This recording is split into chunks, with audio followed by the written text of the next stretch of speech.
এটা আমাদের কেন প্রয়োজন হবে, প্রত্যেকটা বিষয়ে আমরা খুঁটিনাটি দেখতে পারবো।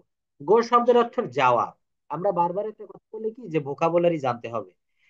এই ভোকাবুলারি যত বেশি জানবেন তত বেশি ইংলিশে কথা বলাটা ইজি হবে। তো এখানে ভোকাবুলারি বলতে মূলত ভার্বের ভোকাবুলারিটাকে আমরা বুঝাচ্ছি। কেন ভার্বের ভোকাবুলারি বুঝাচ্ছি? কারণ দেখেন, যদি বলা হয় আমি ভাত খাই, এটার ইংলিশ হবে আই ইট রাইস। এইখানে দেখেন আমি একটু এই যে কালার করি, আই ইট রাইস, এইটার শব্দের ইট শব্দের অর্থ হচ্ছে খাওয়া। তো আমরা সবাই জানি যে ইট মানে খাওয়া। এটার আপনি কোর ট্রান্সলেশন করলেন যে আমি ভাত খাই, আই ইট রাইস। কিন্তু এইটার ভার ফর্ম যদি আমি না জানি, যে ইট এর ভি টু ফর্ম হচ্ছে এট, এট শব্দের অর্থ খেয়েছিলাম। তো এটা যদি আমরা না জানি, আমি যখন পাস্ট ইনডেফিনিট টেন্সের একটা বাক্য তৈরি করব যে আমি ভাত খেয়েছিলাম, তো এখানে আমি ইংরেজি আপনি জানেন আই, ভাত ইংরেজি জানেন রাইস, কিন্তু খেয়েছিলাম, আপনি খাওয়া ইংরেজি জানেন ইট, কিন্তু খেয়েছিলাম, এইটার ইংলিশ যদি আমি এই যে ভি টু ফর্ম এট, এইটা যদি আমি না জানি, তাহলে কখনোই কিন্তু আমার এই বাক্যটা কমপ্লিট করা সম্ভব না। এখানে এই ভোকাবুলারিটা আপনি জানেন যে আই মানে আমি, রাইস মানে ভাত, কিন্তু ইট শব্দের অর্থ খাওয়া। এখান থেকে খেয়েছিলাম কিভাবে আসলো, অর্থাৎ এট। এই যে ভার্বের ফর্ম, অর্থাৎ এখানে আমাদের তিনটা করে ফর্ম দেওয়া আছে। কিন্তু আপনাকে আমি আরেকটা শীট আপনার কাছে আছে কিনা জানি না, আমি দিয়ে দিব যে 200টা ভার্ব আছে, ভার্ব ফর্ম, এবং প্রত্যেকটা ভার্বের কিন্তু 5টা করে ফর্ম আছে। যেমন আপনাকে একটা ক্লাসে দেখিয়েছিলাম ইট, এইটার তিনটা ফর্ম কি হবে, ইট এট ইটেন, ইট এট ইটেন, অর্থাৎ খাই, খেয়েছিলাম, আর খেয়েছি। তো এখানে খাওয়া হয়েছে, অর্থাৎ এটা পার্টিসিপল, কিন্তু ভি থ্রি ফর্ম, অর্থাৎ কাজটা করা হয়েছে, কমপ্লিট হয়েছে, পাস্ট পার্টিসিপল বলা হচ্ছে। তো এখানে ইট, এট, ইটেন, এবং এর আইএনজি ফর্ম কি হবে, ইটিং। আইএনজি ফর্ম কি হবে, ইটিং। এইটা কোথায় কাজে লাগবে, যখন আমরা present continuous tense, past continuous tense, future continuous tense করব, আমরা যখন ভয়েস চেঞ্জের কন্টিনিউয়াস ভয়েস চেঞ্জ করব, তখন কিন্তু আমার এইটা কাজে লাগবে, ইটিং। অর্থাৎ এটাকে বলা হচ্ছে ভি ফোর। আর আরেকটি আছে, সেটাকে বলা হচ্ছে যেমন ওটাকে থার্ড ফর্ম বলা হয়। সেটা হচ্ছে কি হবে, ওটা আপনার নিশ্চয়ই মনে আছে, ইট, এট, ইটেন, ইটিং। আর ভি ফাইভ বা থার্ড পারসন ফর্ম, মূল ফর্মের সঙ্গে এস বা ইএস বসে, যেমন ইটস, ইটস। তো এইটা কিছু কিছু জায়গায় কিন্তু ব্যতিক্রম আছে। এটার উপরে আমি আগামী ক্লাসে ক্লাস নিব আপনার বি ভার্ব, হ্যাভ ভার্ব এবং ডু ভার্ব। তো এই হ্যাভ ভার্বের যখন করাবো, হ্যাভ ভার্বের ভিতরে একটা জায়গা আমি আপনাকে শিখাবো, যে জায়গাটা আছে, যেমন হ্যাভ, হ্যাভের ভি টু কি হবে। আমরা হ্যাবের ভি টু অনেকে হ্যাভিং বা অন্য কিছু ব্যবহার করি, কিন্তু এখানে হ্যাবের ভি ওয়ান, ভি ওয়ান প্রথমে আছে হ্যাভ, ভি টু হচ্ছে হ্যাড, আর ভি থ্রি কি হবে, এটাও কিন্তু হ্যাড। আর ভি থ্রি কি হবে, মানে ভি ফোর। আর ভি ফাইভ কি হবে, যেমন থার্ড পার্সন ফর্মে কিন্তু have a third person form has. এটার উপরে ডিটেইলস একটা ক্লাস থাকবে, এবং এটা যখন আমরা প্র্যাকটিক্যালি দেখবো তখন বুঝতে পারবেন যে হি হ্যাজ এ পেন। আবার যখন বলবো তার কি একটি কলম আছে, তার কি একটি কলম আছে, does he have a pen, এখানে কিন্তু হ্যাজ হবে না। কেন হবে না, দুইটা থার্ড পারসন এক জায়গায়, এইটার ক্লাস কিন্তু আপনি বুঝবেন। এবং ওইখানে আমি কেন বলছি যে 5টা ফর্ম আমাদের কাজে লাগবে, ওই যে থার্ড পারসন ফর্ম, কিছু কিছু ভার্বের থার্ড পারসন ফর্ম কিন্তু শুধু এস বা ইএস দিলে হবে না। ওই যে বললাম হ্যাভ এর থার্ড পারসন ফর্ম কিন্তু হ্যাজ। এটা কিন্তু আমরা অনেকেই জানি না, একটা খুব কোর জিনিস। এটা যখন দেখাবো, আর আমাদের এই 5টা ফর্ম, একটা শীট আছে, এটা আমি আপনাকে দিব। তো এখানে কি বলা হচ্ছে, ইট, এট, ইটেন, অর্থাৎ ইট মানে খাই, আর এট মানে খেয়েছিলাম। তো আমরা এই যে ভার্বের ভোকাবুলারি যদি না জানি, যে আমি ভাত খেয়েছিলাম, আই এট রাইস। যেমন এখানে কিছু ব্যবহার, যেমন আপনাকে দেখিয়েছিলাম একদিন হয়তো, যে আমার পিতা একজন শিক্ষক ছিলেন, আমার পিতা একজন শিক্ষক ছিলেন, my father Aja a teacher, my father Aja a teacher. এখানে এই অজ কোথা থেকে আসলো, এবং অজের মিনিং কি। যেমন একজনকে বলেছিলাম, ওই যে আপনাকে সেদিন এই একটা উদাহরণ লিখে দেখাইছিলাম, যে আমার একটি কুকুর ছিল। তো এখানে অনেকে মনে করছে কি, যে ওয়াজ মানে তো ছিল, তাহলে ও লিখছে যে, ওই স্টুডেন্ট লিখছে যে আই ওয়াজ এ ডগ। এখানে ওয়াজের অর্থ কোথায় গিয়ে দাঁড়ালো, এবং এইখানে হ্যাবের ব্যবহার বা হ্যাডের ব্যবহারটা কি। অর্থাৎ যখন সাবজেক্ট নিজে থাকে, তখন অজ বা ওয়ার হবে, বা হ্যাভ হবে। যেমন আমার একটি কলম আছে, এখানে কি আই হ্যাভ এ পেন। কিন্তু এই অজের ব্যবহারটা দেখেন, যদি বলা হয় আমি একজন শিক্ষক ছিলাম, আমি একজন শিক্ষক হই, আই এম এ টিচার, কি হবে, আই এম এ টিচার। কিন্তু এই বি ভার্ব থেকে, অর্থাৎ এম ইজ আর এর পাস্ট টেন্স কি, ওয়াজ ওয়্যার। তো যদি বলা হয় আমি একজন শিক্ষক ছিলাম, আই ওয়াজ এ টিচার। কিন্তু এখানে যদি বলা হচ্ছে, ওই যে বলছে যে ওই বাক্যটা, যে আমার একটি কুকুর ছিল, তো সে লিখছে কি আই ওয়াজ এ ডগ। অর্থাৎ এর বাংলাটা হয়ে গেল আমি একজন কুকুর ছিলাম। এই যে প্রাথমিক যে জায়গাটা, এই জায়গাটা কিন্তু আমরা ধরতে পারি না। এই জায়গাটা ধরতে পারি না বিধায় আমাদের ইংলিশের অনেক দুর্বলতা থেকে যায়। আমার কথা কি মোটামুটি বুঝতে পারছেন?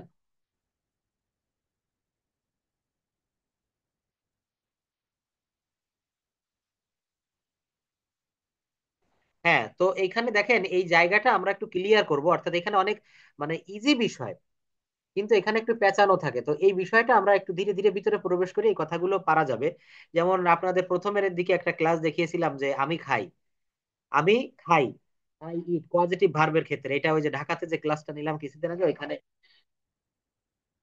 হ্যাঁ, একটু দেন আমার কথাটা শোনেন। এখানে আমি খাই, আই ইট, পজিটিভ ভার্ব নিয়ে যদি সামান্য একটু কথা বলি।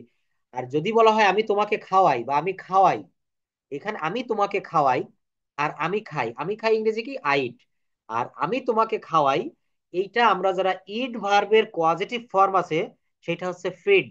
ফিড মানে হচ্ছে খাওয়ানো। তো এই causative, direct causative, positive in real mood and positive in assistant mood, এই পজিটিভ ভার্বের ক্লাস আপনি করছেন কিনা জানি না। এটা যখন করবেন তখন বুঝতে পারবেন যে কিছু কিছু কাজ আছে আমরা নিজে করতে পারি না, এই কাজগুলো আমরা কাউকে দিয়ে করাই। যেমন আমি আমার চুল কাটালাম বা আমি আমার চুল কাটিয়েছি, আমি আমার বাড়িটিতে রং করিয়েছি। অর্থাৎ কিছু কিছু ক্ষেত্রে ডিরেক্ট পজিটিভ থাকে, যেমন ইট মানে খাওয়ানো, ইট মানে খাওয়া, ফিড মানে খাওয়ানো, সি মানে দেখা, শো মানে দেখানো। তো যেখানে ডিরেক্ট পজিটিভ না থাকে, এক ছাত্র লিখছে যে তাকে দেওয়া হয়েছে যে আমি খাই, ও লিখছে আই ইট। আর তাকে আবার বলা হলো এটা ট্রান্সলেট করো তো যে আমি তোমাকে খাওয়াই, তো বললো আই ইট ইউ। ও বললো যে আই ইট ইউ। দেখেন পজিটিভ ভার্ব না জানলে কত বড় ভুল হইতে পারে। তো আই ইট ইউ, এইটার অর্থ হচ্ছে আমি তোমাকে খাই। এইটার অর্থ কি দাঁড়ালো? আমি তোমাকে খাই, আই ইট ইউ। কিন্তু আমার বাংলাটা কি ছিল? আমার বাংলা ছিল আমি তোমাকে খাওয়াই, আমি তোমাকে খাওয়াই। অর্থাৎ এখানে ইট ব্যবহার করা যাবে না, ইট মানে নিজে খাওয়া। আর যখন মা শিশুকে খাওয়ায় তখন এখানে ইটের পরিবর্তে এখানে ফিড আনতে, অর্থাৎ আই ফিড ইউ, আমি তোমাকে খাওয়াই। মা শিশুকে চাঁদ দেখায়, বাংলা ব্যাকরণে দেখবেন পজিটিভ ভার্ব, অর্থাৎ এটাকে বাংলায় বলা হচ্ছে প্রযোজক ক্রিয়া। এই প্রযোজক ক্রিয়াটার চ্যাপ্টার আর পজিটিভের চ্যাপ্টারটা আমি একই সঙ্গে পড়াবো, বাংলা এবং ইংরেজি। এটা খুব ভালোভাবে তখন বুঝতে পারবেন। তো এখানে আমাদের মূল আজকে যে আলোচনা বিষয় এটা হচ্ছে ইট, এট, ইটের। আপনি কি বলতে চাচ্ছিলেন এবার একটু বলেন, যে ওয়াজের যে ফিডব্যাকটা।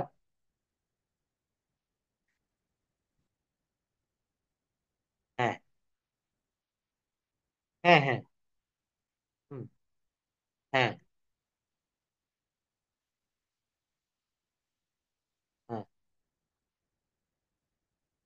এখানে মানে এইটা মনে করেন আমি যখন নিজের কাজ নিজে থাকা হয়, অর্থাৎ সাবজেক্ট নিজেই যখন থাকে, তখন আপনি প্রেজেন্ট টেন্সে আমি যার, যেমন আমি একজন শিক্ষক হই, অর্থাৎ এই মুহূর্তে আমি একজন শিক্ষক হিসেবে আছি, I M a teacher, I M a teacher. কিন্তু যদি বলা হয় যে আমি একজন শিক্ষক ছিলাম, তখন ওই এম এর পাস্ট টেন্সে আমি যারে পাস্ট টেন্স অল দিতে হবে, যে I was a teacher, I was a teacher. কিন্তু যখন অধিকারে থাকবে তখন কিন্তু এখানে আপনি ওয়াজ আর ব্যবহার করতে পারবেন না। যেমন আমার একটি মোবাইল ছিল, আমার একটি মোবাইল ছিল, I had a mobile. I had, এখানে হ্যাভ এর পাস্ট টেন্স, হ্যাভ মানে থাকা, থাকা কি মালিকানায় থাকা। আর যখন নিজে থাকা হবে তখন প্রেজেন্ট টেন্সে আমি যার বসাবেন সাবজেক্ট অনুসারে, যেমন সে একজন শিক্ষক, অর্থাৎ সে এখানে নিজেই শিক্ষক। অর্থাৎ তার একজন শিক্ষক আছে এমনটি না, এখানে কি বোঝানো হচ্ছে? সে এই মুহূর্তে কোনো একটা স্কুল কলেজের teacher, he is a teacher. কিন্তু যদি বলা হয় তার একজন শিক্ষক ছিল, বাড়িতে একজন গৃহ শিক্ষক, তখন হবে he had a teacher, he had a pen, he had a mobile phone, তার একটি মোবাইল ফোন ছিল। অর্থাৎ এইটা মনে রাখবেন যে সাবজেক্ট যখন স্বয়ং নিজে থাকে পাস্ট টেন্সে সেখানে অজ ব্যবহার করা হয়। যেমন আমি একজন শিক্ষক ছিলাম, আই ওয়াজ এ টিচার। কিন্তু ওই যে যদি বলা হয়েছে যে আমার পিতা একজন শিক্ষক ছিলেন, my father was a teacher, এখানে আমার পিতা নিজেই শিক্ষক ছিলেন। কিন্তু যখন বলা হচ্ছে আমার পিতার একটি কুকুর ছিল, তখন কি হবে? My father was a dog দিলে এটা বাংলাটা হয়ে যাবে আমার পিতা একজন কুকুর ছিলেন। এটা কিন্তু খুব মানে সিনসিয়ারলি এখানে দেখতে হবে। My father was a dog এটা বললে কিন্তু চরম ভুল হবে, এখানে বলতে হবে my father had a dog, my father had a dog, আমার পিতার একটি। অর্থাৎ এখানে মূল আমার একটি কথা, সেটা হচ্ছে সাবজেক্ট যখন নিজে থাকবে তখন প্রেজেন্ট টেন্সে আমি যার, পাস্ট টেন্সে ওর পাস্ট টেন্স বসাতে হবে অজয়। আর যখন ওর মালিকানায় কিছু থাকবে তখন প্রেজেন্ট টেন্সে হ্যাভ বা হ্যাজ, পাস্ট টেন্সে গিয়ে হবে হ্যাড। এতটুকু কি বুঝতে পারছেন? এই রেকর্ড গুলো বারবার একটু দেখবেন, আর এই পিডিএফ পাঠিয়ে দিব, এটাই কাজ হবে। তো এইখানে আমাদের যে কনজুগেশন অফ ভার্বের ভিতরে তিনটা ফর্ম আমরা দেখতে পাচ্ছি। এই তিনটা ফর্ম আমাদের প্রত্যেকদিন এখানে আপনাকে 10টা করে হোমওয়ার্ক নিতে হবে। এই আমি মার্ক করে দিচ্ছি, দেখেন এই 10টি করে আমরা প্রত্যেকদিন এগুলো বাড়ির কাজ থাকবে, অর্থাৎ এখানে 10টি করে আপনি মুখস্থ করবেন। Go and gone, do did done, eat ate eaten, write wrote written, speak spoke spoken. এবং এইখানে আপনাকে ক্লাস শেষের পরে ওই যে 200টা ভার্বের আমাদের একটি পিডিএফ আছে, ওই 200টা ভার্ব আপনাকে পাঠাই দিব, এবং ওখানে 5টি করে ফর্ম দেওয়া আছে। ওই যে বললাম যে হ্যাভ এর পাস্ট টেন্স কি এবং হ্যাভ এর থার্ড পারসন ফর্ম কি হবে, এটা হ্যাভ ভার্ব যখন করাবো, অনেকেই জানে না যে আহ, সে আপনার প্রেজেন্ট ইনডেফিনিট টেন্সে এই হ্যাভ এর ব্যবহার এবং হ্যাজ এর ব্যবহার একই জায়গায় প্রেজেন্ট ইনডেফিনিট টেন্সে কিভাবে হচ্ছে, এটার একটা ডিটেলস ক্লাস আজকে আমি দেখাবো। Have verb, do verb, be verb এবং হ্যাভ ভার্ব সম্পর্কেও আজকে একটু ধারণা দিব। তো এখানে আমরা এক এক করে ক্লিয়ার করি। এখানে এই যে কনজুগেশন অফ ভার্ব দেখা যাচ্ছে, দেখেন অনেকগুলো ভার্ব আছে। এর প্রত্যেকটা ভার্ব আমাদের মুখস্থ করতে হবে, প্রত্যেকটা ভার্ব। এবং ভোকাবুলারি বলতে মূলত ভার্বের ভোকাবুলারি কিন্তু আমাদের বোঝানো হচ্ছে। কেমন? ওই যে আপনাকে বললাম যে আমি ভাত খাই, আই ইট রাইস, কিন্তু ইট ভার্ব ফর্মের আপনি যদি ভি টু ফর্ম না জানেন, এট, বা ভি3 ফর্ম ইটেন, এইটা যদি না জানা যায়, তখন আমি ভাত খেয়েছি, আমি ভাত খাইয়াছি, আই হ্যাভ ড্যাশ রাইস, এখানে আই হ্যাভ ইট হবে নাকি অন্য কিছু হবে? তো এটাকে আগের থেকে আমাদের মুখস্থ করে রাখতে হবে যে ইট এট ইটেন। যেমন এই যে শেক, শেক শব্দের অর্থ কি? ঝাঁকি দেওয়া বা নাড়া দেওয়া। এইটার ভি টু ফর্ম কি হবে? শুক, সুখ। দেখেন এইটা আমি একটু মার্ক করে দেই গ্রিন কালারে, এটা কি হবে? সুখ। এইটা যদি আপনি না জানেন, সেকেন্ড, অর্থাৎ ঝাঁকি দিয়াছে। যেমন আমরা বিদ্যুতের শক খাই না? তো এই যে ঝাঁকি দেওয়া বা নাড়া দেওয়া, এইটার ভার্ব ফর্ম গুলো যদি আমরা আগে থেকে জানি, তো আপনি কথা বলতে গেলে কিন্তু আপনার কখনো বাধবে না, কথাটা আপনি স্পন্টেনিয়াসলি বলতে পারবেন। অর্থাৎ আমাদেরকে আগে ভার্ব ফর্ম মুখস্থ করতে হবে, এমনি বাইরের ভোকাবুলারি গুলো মুখস্থ করলে পারা যায়, কিন্তু এই ভোকাবুলারি গুলো, এই যে verb form, conjugation of verbs, এইগুলো না মুখস্থ করলে কোনো ক্রমেই হবে না। আমরা এখন টেন্সের ভিতরে প্রবেশ করব। তো টেন্স মানেই হচ্ছে ভার্ব, এবং ভার্ব মানেই হচ্ছে টেন্স। একই মুদ্রা, একটা কয়েন, এর এক পিঠ বাদ দিয়ে অন্য পিঠ চিন্তা করা যায় না। তো টেন্স এবং ভার্বস, ভার্ব এটা কিন্তু একই মুদ্রার এপিঠ ওপিঠ। যেমন মানে ভার্বের পরিবর্তনই হচ্ছে টেন্স। দেখেন আমি কথাটা, ক্লাসটা শুরু করেছি প্রায় 10-20 মিনিট হয়ে গেছে, ওই সময়টা কিন্তু অতীত হয়ে গেছে। আমার মুখ দিয়ে কথাগুলো অলরেডি যখন বের হচ্ছে, এটা কিন্তু প্রেজেন্ট হচ্ছে। আর আমি এখনো ক্লাসটা কিন্তু কেটে দেয়নি, ক্লাসটা শেষ করতে পারিনি, সময়টা এখনো এসে পারিনি, অনাগত। এটা হচ্ছে ফিউচার। এই তিনটা বিষয় যখন ভালো করে বোঝা যাবে, তখন কিন্তু টেন্স এবং ভার্ব, ভার্বের পরিবর্তনই হচ্ছে টেন্স। কিভাবে? দেখেন আমি ভাত খাই, আমি ভাত খেয়েছিলাম, আমি ভাত খাবো। তো এখানে কি হলো? এখানে শুধু আমি এবং ভাত, এটা কিন্তু তিনটা বাক্যে কখনো কোনো পরিবর্তন করিনি, শুধু পরিবর্তন করেছি ভার্বের। কিভাবে পরিবর্তন করেছি? প্রেজেন্ট টেন্সে বলেছি আমি ভাত খাই, খাওয়াটা বললাম। পাস্ট টেন্সে কি বললাম? আমি ভাত খেয়েছিলাম। ওই খাওয়া ভার্বটাকে পরিবর্তন করে পাস্ট টেন্সে করলাম খেয়েছিলাম। আর ফিউচার টেন্সে কি বলেছি? আমি ভাত খাবো। অর্থাৎ এখানে সাবজেক্ট এবং অবজেক্ট কখনো পরিবর্তন হবে না, শুধু পরিবর্তন হবে ভার্ব। আর এই ভার্বের পরিবর্তনটা যখন ভালোভাবে বোঝা যাবে, তখন ইংলিশ ল্যাঙ্গুয়েজের 40 থেকে 50% আপনার কাছে ক্লিয়ার হয়ে যাবে। তারপর আরো কিছু বিষয় থাকে, পার্টস অফ স্পিচ, তারপরে প্যাসিভ ভয়েস, কিছু কিছু বিষয়, মডাল ভার্বের ব্যবহার, এইগুলো শিখলে ল্যাঙ্গুয়েজটা খুবই সহজ। শুধু আমাদের একটু গোছানো পদ্ধতিতে শিখতে হবে। আমাদের দেশে দেখেন ক্লাস 1-এ কিন্তু ইংরেজি বই দেওয়া হয়, ক্লাস 1-এ 3টা বই থাকে, বাংলা, ইংরেজি, অঙ্ক। আপনার ফ্যামিলিতে আপনার যদি কেউ জুনিয়র থেকে থাকে, দেখবেন 1-2 এই দুই ক্লাসে 3টা করে বই থাকে, বাংলা, ইংরেজি, অঙ্ক। তো এই 1 থেকে ইংরেজি শিখতে শিখতে আমরা ক্লাস এম এ পাস করা পর্যন্ত প্রত্যেকটা ক্লাসে, সিম্পল ডিগ্রি পড়তে গেলেও সেখানে 300 মার্কসের কম্পালসারি ইংলিশ আছে। তারপরেও আমরা ইংরেজি ভালো করে পারি না। আমরা 15-20 বছর ধরে ইংরেজি শিখি কিন্তু পারি না। কেন জানেন? আমরা একটা গোছানো পদ্ধতিতে আমাদের কি পড়তে হবে আর কি বাদ দিতে হবে এইটাই আমরা বুঝি না। আমরা ওই প্যাসেজ নারেশন থেকে শুরু করে আরো অনেক জিনিস আইনিয়ে আমাদের মাথাটাকে বার্ডেন করে ফেলি, যার কারণে ইংলিশ ল্যাঙ্গুয়েজটা আমাদের কাছে খুব কঠিন মনে হয়। তো আমরা এখানে যে শিট গুলো সাজিয়েছি, 70টা ক্লাস আমরা নিব। এবং এই ক্লাসগুলা, এই শিট গুলা এমন ভাবে সাজানো, এই ক্লাসগুলা করার পরে আপনি আইএলটিএস বলেন, আপনি ফ্রি হ্যান্ড রাইটিং বলেন, স্পোকেন ইংলিশ বলেন, যে জায়গাটা বলেন, আপনি ফ্লুয়েন্টলি ইংলিশে কথা বলতে পারবেন। আপনি চারটা যে স্কিল বলেছিলাম, reading skill, writing skill, listening skill and speaking skill, এইগুলো আপনি খুব ভালোভাবে আয়ত্ত করতে পারবেন। তো দেখেন আজকে আমরা একটা শীট আপনার সঙ্গে প্রোভাইড করছি, সেটা হচ্ছে কনজুগেশন অফ ভার্ব। তো এইখানে পড়ার বোঝানোর মতো কিছু নেই, এগুলো আমাদের একটু মুখস্থ করতে হবে। এগুলো আমাদের একটু মুখস্থ করতে হবে। এগুলো যখন মুখস্থ করব দেখবেন আমাদের বাংলা বাক্য তৈরি করার ক্ষেত্রে আমাদের কিন্তু অনেক সহজ হবে, অনেক সহজ হয়ে যাবে। এই একটা যেমন দেখা আছে স্টেল, স্টিল বলি আমরা, স্টেল মানে হচ্ছে চুরি করা, স্টোল, স্টোলেন, স্টোল, স্টোলেন। তো এইটা যদি বলা হয় যে সে একটি কলম চুরি করেছিল বা সে আমার কলমটি চুরি করেছিল, এই স্টেল ভার্বের ভি টু ফর্ম, এটা দেখেন আমি একটু মার্ক করলাম, এই ভি টু ফর্মটা যদি আমরা না জানি, স্টেল এর ভি টু ফর্ম হচ্ছে স্টোল, এইটা না জানলে ওই বাক্যটা কখনো করা সম্ভব না। আপনি সেই ইংরেজি জানেন, আমার ইংরেজি জানেন, কলমটি জানেন, কিন্তু চুরি করেছিল এই শব্দটা যদি না জানা, এই ভার্বের ইংলিশটা যদি না জানা হয়, তাহলে কিন্তু আমরা পারবো না। তো এই জায়গাটা আমরা একটু কভার করব। এবং এই কনজুগেশন ভার্ব আপনি প্রত্যেকদিন, আপনি তো এখন ফ্রি থাকেন এবং আপনি যেহেতু আপনার জবটাও ছেড়ে দিয়েছেন শুধু ল্যাঙ্গুয়েজ শেখার জন্য, আপনার হাতে হিউজ সময় আছে আমি জানি। তো আপনি এখানে কি করবেন, এই কনজুগেশন অফ ভার্ব, এই ভার্ব ফর্ম গুলো একটু সময় দিবেন, এটা মুখস্থ করে ফেলেন। আর 200টা ভার্বের যে শিট, ওইটা আমি ক্লাস শেষে আপনাকে দিয়ে দিব। এগুলো একটু মুখস্থ করার পরে আমরা চলে যাব হচ্ছে চ্যাপ্টার 9-এ, practical use of tense. Practical use of tense. দেখেন এইখানে আমরা জানি যে কোনো কাজ সংগঠিত হওয়ার সময়কে টেন্স বলে, এবং উপরের আলোচনা থেকে দেখছি যে টেন্স প্রধানত 3 প্রকার।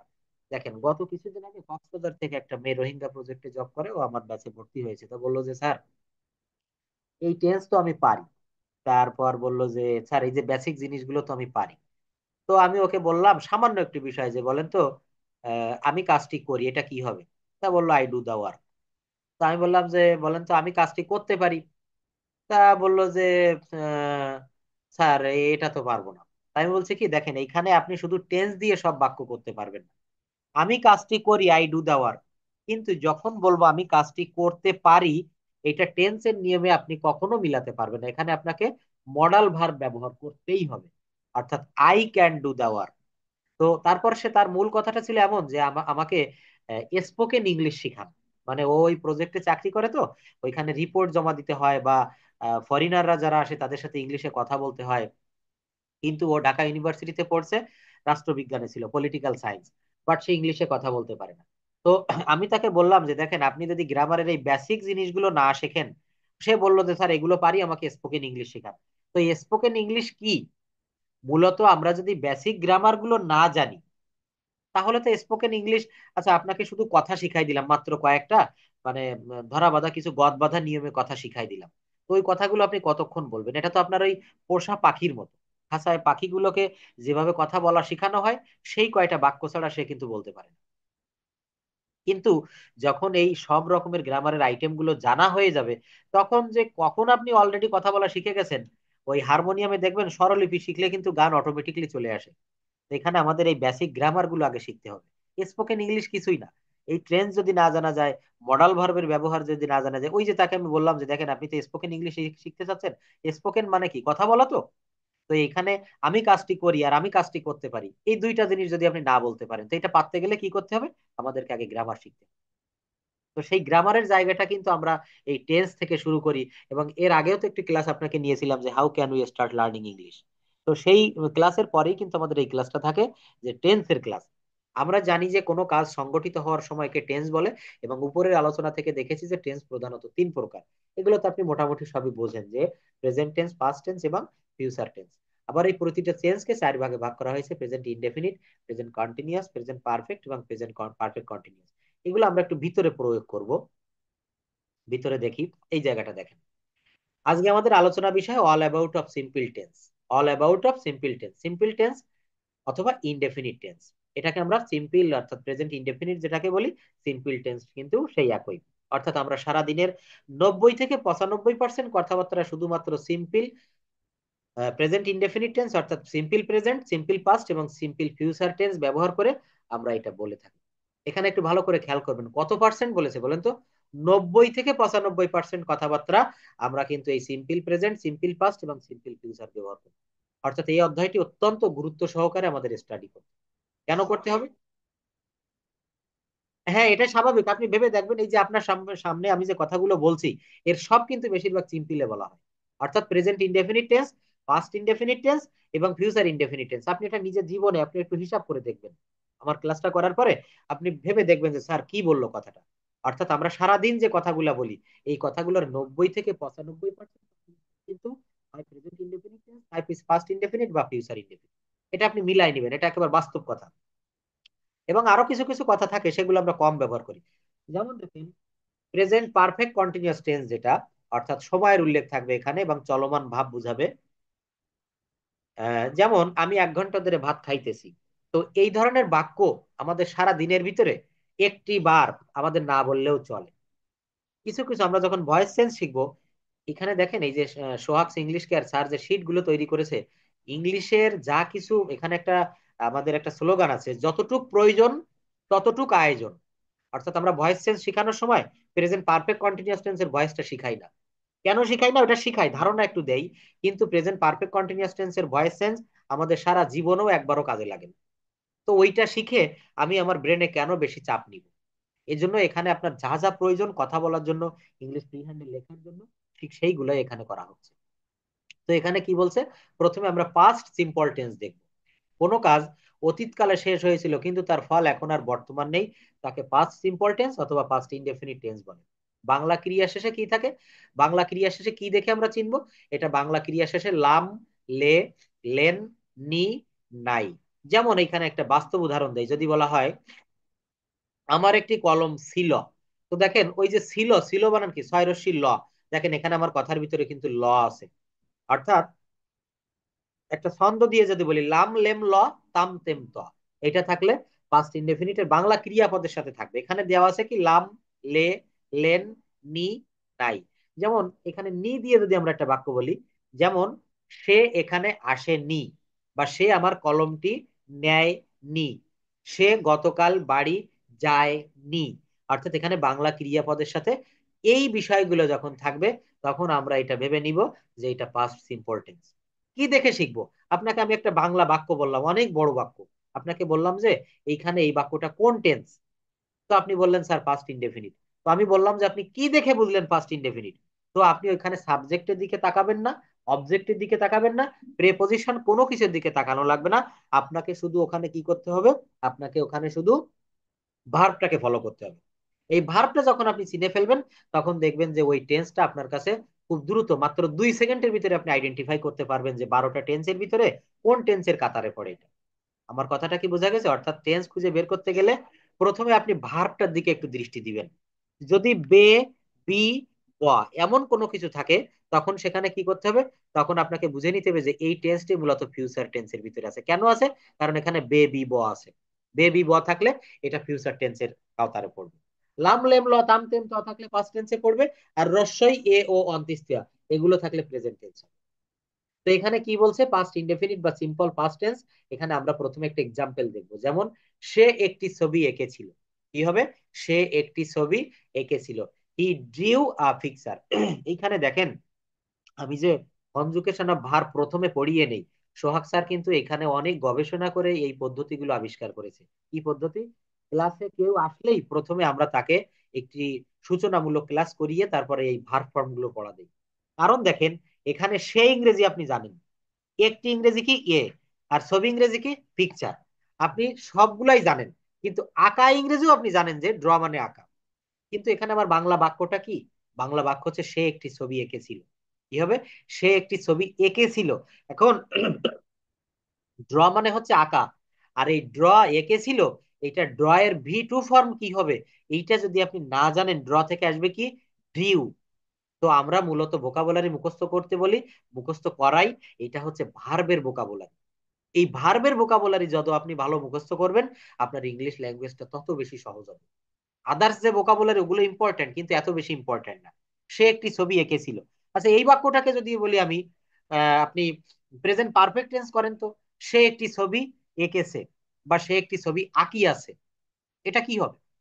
এখানে কিন্তু ড্র রাখলে হবে না, ড্রিউ রাখলে হবে না। এখানে আপনাকে V3 ফর্ম কাজে লাগাতে হবে। অর্থাৎ ড্র, ড্রিউ, ড্রন।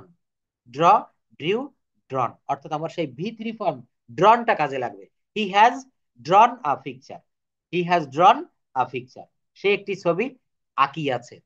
তো দেখেন এই ভার্ব ফর্মটা, আমি কেমন যেটা বললাম যে tense is called the soul of English language and verb is called the heartbeat of a sentence. Verb is called the heartbeat of a sentence. অর্থাৎ একটা বাক্যের প্রাণ, মানুষের যেমন আমরা হিন্দুরা যেটাকে বলছে আত্মা, ইসলাম ধর্মে, পবিত্র ইসলাম ধর্মে বলা হচ্ছে রুহু। তো এই রুহু যদি বেরিয়ে যায়, আত্মা যদি বেরিয়ে যায়, সে তো মানে মৃত মানুষ রূপে পরিগণিত হবে, তার তো কোনো পরাণ নেই, তাকে দিয়ে আর কোনো কাজ হবে না।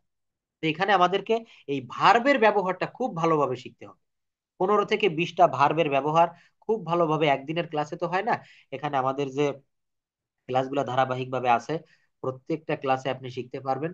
এবং be verb, do verb, have verb, positive verb, linking verb, তারপর আপনার auxiliary verb, primary auxiliary verb, modal auxiliary verb, semi modal auxiliary verb. এই ভার্বের ব্যবহারগুলো আপনি যখন শিখে যাবেন, মাত্র 15 থেকে 20টা ক্লাস করেন, এবং আপনার তো আমার উপর বা সোহাগ স্যারের উপর ভরসা আছে। তো এই ভরসাটা একটু রাখবেন। এবং আমাদের ক্লাসটা আগেও তো আপনি আমাদের ব্যাচে ক্লাস করেছেন, আর এই পার্সোনাল ব্যাচেও ক্লাস করে দেখেন। I hope you will be expert and fluent within a short time. I believe it. তো এটা আমাদের কি করতে হবে এখন, আমরা এইটা টেন্সটা আজকে একটু মোটামুটি কমপ্লিট করে রাখি, তারপর পরবর্তীতে আমরা অন্য ক্লাসগুলো করতে পারবো। শুনতে পাচ্ছেন ভালোভাবে?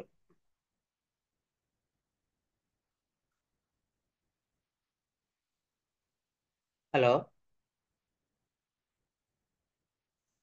হ্যাঁ, শুনতে পাচ্ছেন তো? আচ্ছা, ঠিক আছে, একটু মিউট করে রাখি, তারপর কথা প্রশ্নের শেষের দিকে আমি আনমিউট করব। একটু সাউন্ড আসছে তো। আচ্ছা, তো এনজয় করতে থাকেন। এখানে কি বলছে? সে একটি ছবি এঁকেছিল, হি ড্রিউ আ পিকচার, সে একটি গাড়ি চালিয়েছিল। হি ড্রোভ, দেখেন এই প্রাথমিক বিষয়, এগুলো কিন্তু আমরা কম বেশি আপনি সবই জানেন। তারপরে এগুলো একটু দেখিয়ে নিচ্ছি, কেন অনেকদিন এগুলো দেখা না থাকলে কিন্তু বিষয়টা কেমন যেন একটু কঠিন মনে হয়, এলোমেলো লাগে। এগুলো দেখতে দেখতে আমরা টেন্সের আরো গভীরে প্রবেশ করব। এখানে তো আজকে শুধু প্রত্যেকটা টেন্সের প্রেজেন্ট ফর্মটা দেখছি। আমরা সিম্পল প্রেজেন্ট, সিম্পল পাস্ট এবং সিম্পল প্রেজেন্ট দেখছি। এটা একটু দেখার পরে আমরা অন্যান্য বিষয়গুলোতে প্রবেশ করব। সে একটি গাড়ি চালিয়েছিল। হি ড্রিউ আ, সে একটি ছবি এঁকেছিল। হি ড্রিউ আ পিকচার, সে একটি গাড়ি চালিয়েছিল। হি ড্রোভ আ কার, সে ইংরেজিতে কথা বলেছিল। He spoke in English, speak থেকে এসেছে স্পোক, অর্থাৎ হি স্পোক ইন ইংলিশ, সে ইংরেজিতে কথা বলেছিল।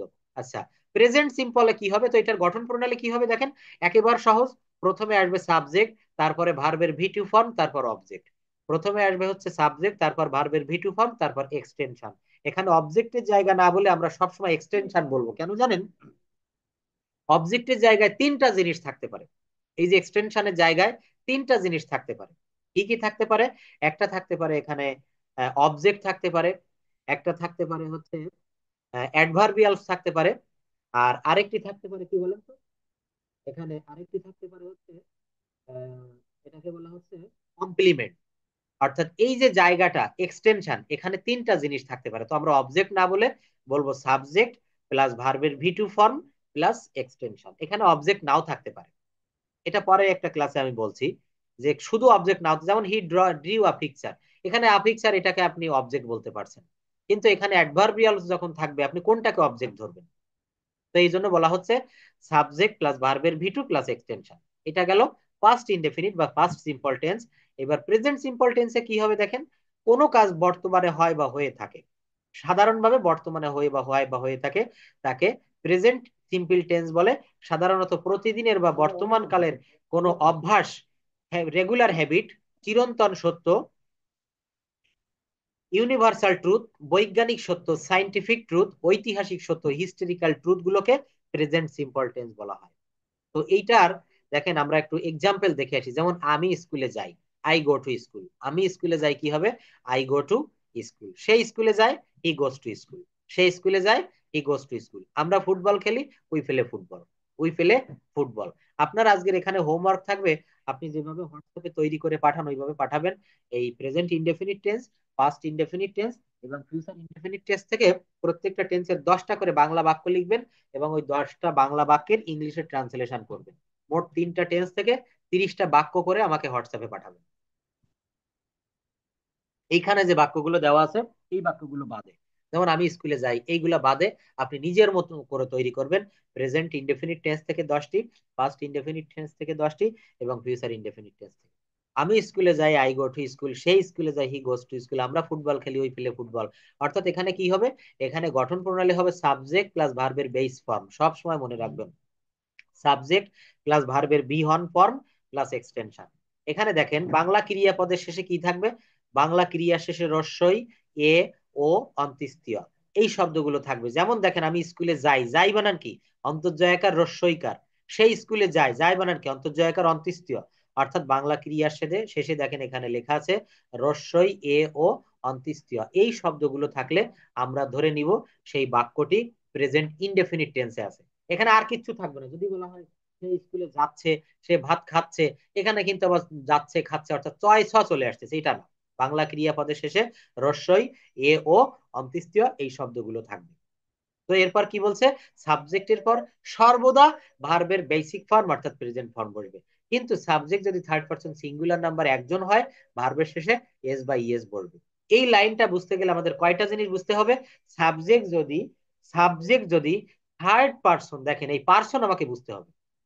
পার্সনটা কিন্তু অবশ্যই অবশ্যই পার্সনের ক্লাস আপনি পাবেন সামনে। তো একদিনে কিন্তু ইংলিশ ল্যাঙ্গুয়েজটা হয় না। এই পার্সন বুঝাবো, এই যে third person singular number, person এবং নাম্বার একই দিনে শিখাবো।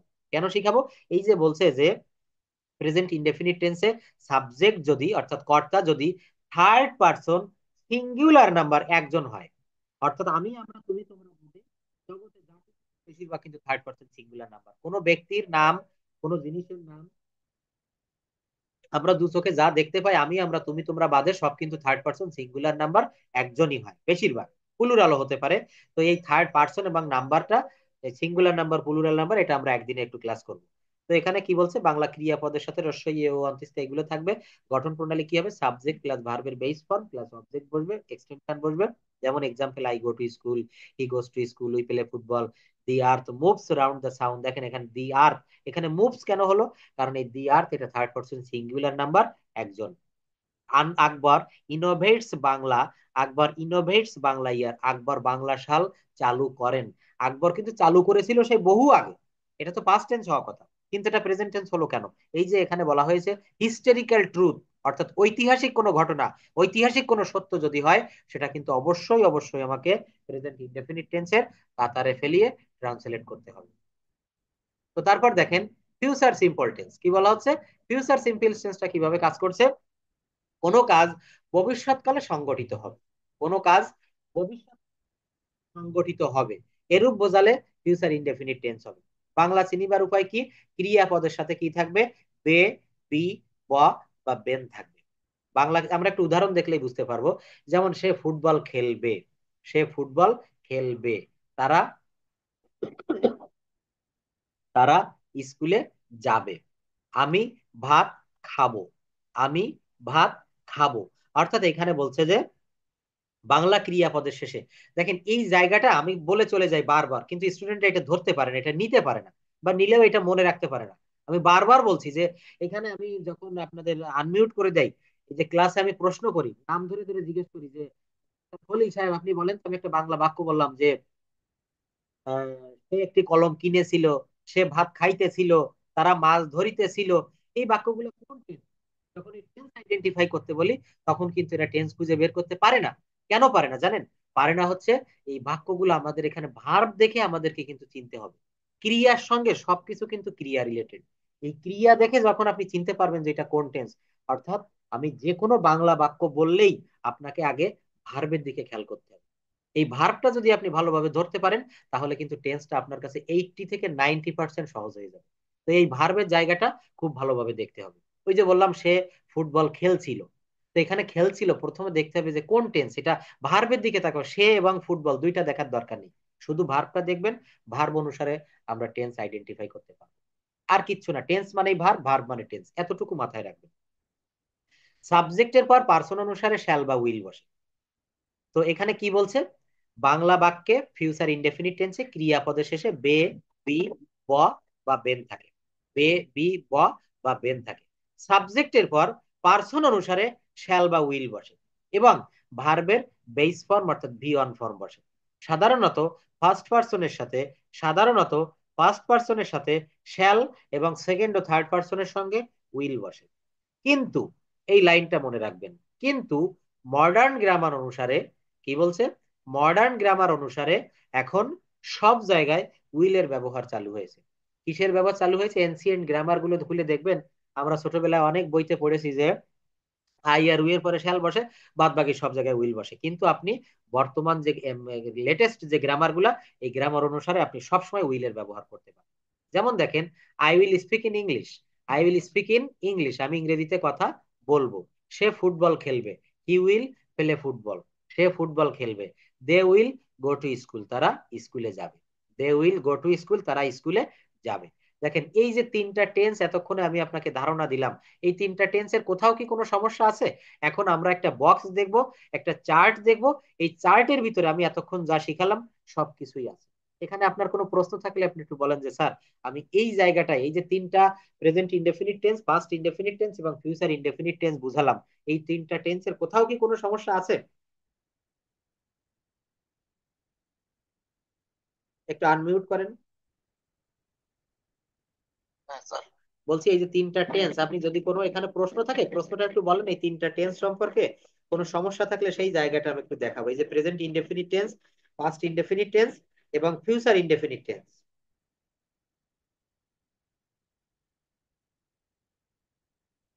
দেখেন, বলেন বলেন। হ্যাঁ হ্যাঁ, ক্লিয়ার করেন, অবশ্যই ক্লিয়ার করতে হবে। পার্সোনাল ব্যাচের এইটাই তো সুবিধা, দেখেন ওই বড় বড় ব্যাচ যখন 150 স্টুডেন্ট পড়াই এই সুযোগটা কিন্তু দিতে পারি না। তো এখন আপনি বলেন, ফিডব্যাক দেন। হ্যাঁ হ্যাঁ হ্যাঁ হ্যাঁ। পাশে কি কোনো শব্দ হচ্ছে? সাউন্ডটা ক্লিয়ার আসছে না, আপনার পাশে কোনো সাউন্ড আছে কিনা একটু দেখেন তো। হ্যাঁ, এবার বলেন, এবার বলেন, হয়তো শোনা যাবে। হ্যাঁ, সাউন্ডটা একটু বাড়ায় দেন।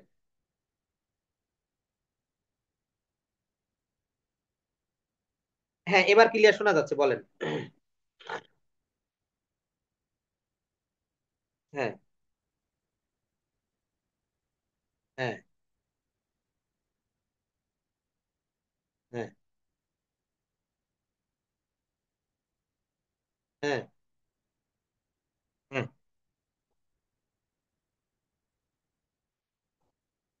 হ্যাঁ হ্যাঁ।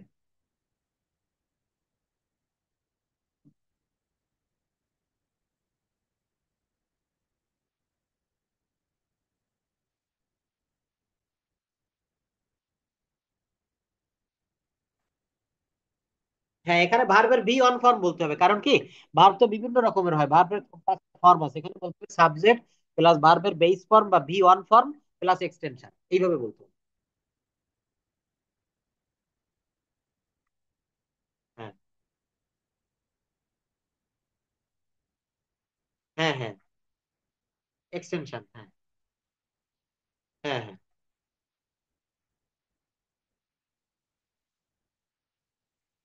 ধন্যবাদ। এই যে আপনি প্রত্যেকটা টেন্স কিন্তু কমপ্লিট করেছেন, এবং এই গঠন প্রণালীটা যদি মনে থাকে, এই যে আপনার স্ট্রাকচার যেটা, এটা যদি আপনি পারেন তো অন্যগুলো আপনি পারবেন। এখানে দেখেন আমি একটা চার্ট দেখাবো, একটা বক্স দেখাবো, এই বক্সের মাধ্যমে আমরা এই তিনটা টেন্সই এক নজরে শিখতে পারবো, শুধু এই তিনটা টেন্স। এবং সেটা শিখবো হচ্ছে অ্যাফার্মেটিভ সেন্টেন্স। এটা শিখবো শুধুমাত্র অ্যাফার্মেটিভ সেন্টেন্স। যেমন দেখেন এখানে এই বক্সটা ভালোভাবে লক্ষ্য করবেন, দেখেন আমি একটু গ্রিন কালার দিয়ে হাইলাইট করে দেই। প্রথমে রয়েছে স্টার্টার। স্টার্টার মানে এখানে সাবজেক্ট বা স্টার্ট মানে শুরু করা, আর যিনি শুরু করে স্টার্টার। তারপরের বক্সে রয়েছে, দেখেন নিচে দেখেন আমার অ্যারো চিহ্ন দেওয়া আছে। এইটা কি দেওয়া আছে? এইটা দেওয়া আছে প্রেজেন্ট অথবা সিম্পল ভি ওয়ান ফর্ম। এই যে বক্সের ভিতরে যত শব্দগুলো, যেমন রাইট, সিং, ওয়াজ, নো, প্লে, ড্রাইভ, এইগুলা। পরের বক্সে কি দেওয়া আছে? পাস্ট সিম্পল অর্থাৎ ভি টু, যেমন road, স্যাং, watched, new, played, drove. অর্থাৎ এখানে ভি ওয়ান, ডান পাশে ভি টু। এবং এই যে যেটা ফর্মটা রয়েছে এটা কিন্তু সব ফিউচার ইনডেফিনিট টেন্সের ফর্ম। যেমন will write, will sing, will watch, will know, will play, will drive. অর্থাৎ এগুলা কিন্তু সব ফিউচারের একটা চার্ট। আর শেষের যে বক্সটি রয়েছে এখানে শুধু অবজেক্ট অথবা এক্সটেনশন দেওয়া আছে। এইখান থেকে আপনি অনেকগুলা বাক্য তৈরি করতে পারবেন। কিভাবে পারবেন? প্রথমে এখানে একটি স্টার্টার বা সাবজেক্ট নিলাম আই। কি নিলাম? আই। দেখেন আমি একটু মার্ক করে দিচ্ছি প্রত্যেকটা, আপনি দেখতে পাবেন। আই নিলাম। এখান থেকে প্রেজেন্ট টেন্সের প্রেজেন্ট থেকে আমি একটি ভার্ব নিলাম রাইট। I right. এখানে আর ভার্ব নিব না, কারণ দুইটা ভার্ব তো আমার বসানোর দরকার নাই। I right. এখান থেকে একটি অবজেক্ট নিন, আ লেটার। বাক্যটা কি হলো? I write a letter. I write a letter, আমি একটি চিঠি লিখি। তারপর কি আছে? উই। কি আছে দেখেন? উই। উই থেকে কি হবে? উই থেকে এখানে আপনি মনে করেন পাস্ট টেন্সের একটা বাক্য করবেন, পাস্ট ইনডেফিনিটের। তো উই থেকে একটা নিলাম, উই স্যাং। উই স্যাং। আর এখান থেকে একটি এক্সটেনশন অবজেক্ট নেন, আ সং। কি হলো বাক্যটা? উই স্যাং আ সং, আমরা একটি গান গেয়েছিলাম। দেখেন একটি মাত্র বক্স থেকে এই বক্সের সাহায্যে শত শত বাক্য তৈরি করা সম্ভব। ইউ দিয়ে একটি যদি করি, ইউ দিয়ে, এখন তো আই দিয়ে আর উই দিয়ে প্রেজেন্ট টেন্স এবং পাস্ট টেন্স করলাম, ইউ দিয়ে ফিউচার একটা করেন, কি হবে? You will was, you will was, অর্থাৎ প্রথমে স্টার্টার বা সাবজেক্ট নিলাম ইউ, এখান থেকে ভার্ব নিলাম ইউ উইল অস, আর অবজেক্ট নিলাম কি? টিভি। অর্থাৎ ইউ উইল অস টিভি, তুমি টিভি দেখবে। ইউ উইল অস টিভি। আচ্ছা, হি দিয়ে একটি করেন, হি কি হবে বলেন তো? এখান থেকে একটা নেন হি, তারপর একটা ভার্ব নেন প্লেড, অর্থাৎ পাস্ট টেন্সের করেন, past indefinite, he played football, অর্থাৎ সে ফুটবল খেলেছিল। এই যে একটি মাত্র বক্স তৈরি করেছি, এর থেকে কিন্তু ইজি ওয়ে আর হয় না। এই বক্সের মাধ্যমে আপনি এই তিনটা টেন্স ব্যবহার করে অনেক বাক্য তৈরি করতে পারেন। কি এটা সম্ভব তো? হ্যাঁ, এই বক্সটা দেখবেন অনেক কাজে লাগবে। আপনি এখান থেকে নিজে নিজে লেখা লাগবে না, আপনি মুখে মুখে বলেন। উই দিয়ে করেন, we sing a song, we sang a song, we will sing a song. They দিয়ে যদি করেন, দে ড্রাইভ আ কার, দে ড্রাইভ আ কার, তারা একটা গাড়ি চালায়। দে ড্রোভ এ কার, তারা একটা গাড়ি চালিয়েছিল। তারা একটা গাড়ি চালাবে, দে উইল ড্রাইভ আ কার। এই যে বক্সটা দেখতে পাচ্ছেন না, প্রথমে স্টার্টার, তারপরে প্রেজেন্ট বা সিম্পল অর্থাৎ ভি ওয়ান ফর্ম, পাস্ট বা ভি টু ফর্ম, তারপর ভি ওয়ান ফর্ম অর্থাৎ এটা সিম্পল ফিউচার, এবং পরে এখান থেকে একটি এক্সটেনশন বা অবজেক্ট নিতে হবে। এইটা নিলে আপনার কি হবে জানেন? এই একটি মাত্র বক্স দিয়ে আমি এতক্ষণ কষ্ট করে যা পড়ালাম উপরে, সব তার জিস্ট অংশটুকু কিন্তু আমার এই বক্সের ভিতরে দেওয়া আছে। তো এই বক্স থেকে আপনি অনেকগুলো বাক্য তৈরি করে রাখবেন, এবং এই বাক্যগুলো রাত্রের ক্লাসে আমি আপনার কাছ থেকে ফিডব্যাক নিব। এবং এখানে আরো কিছু বক্স আছে, এটা কিভাবে দেখেন একটা বাক্যকে নেগেটিভ করব, এই নেগেটিভটাও কিন্তু এখানে দেওয়া আছে, অর্থাৎ স্টেপ 2। এই শীট আপনাকে এখন এখন একটু পাঠিয়ে দিচ্ছি, এটা আপনি একটু পড়ে রেডি করে রাখবেন, রাতের বেলা যখন পড়াবো তখন এইখান থেকে আপনার ফিডব্যাক গুলো আমি নিব। আচ্ছা, thank you, that's all for today, see you in the next class. Goodbye. Thank you.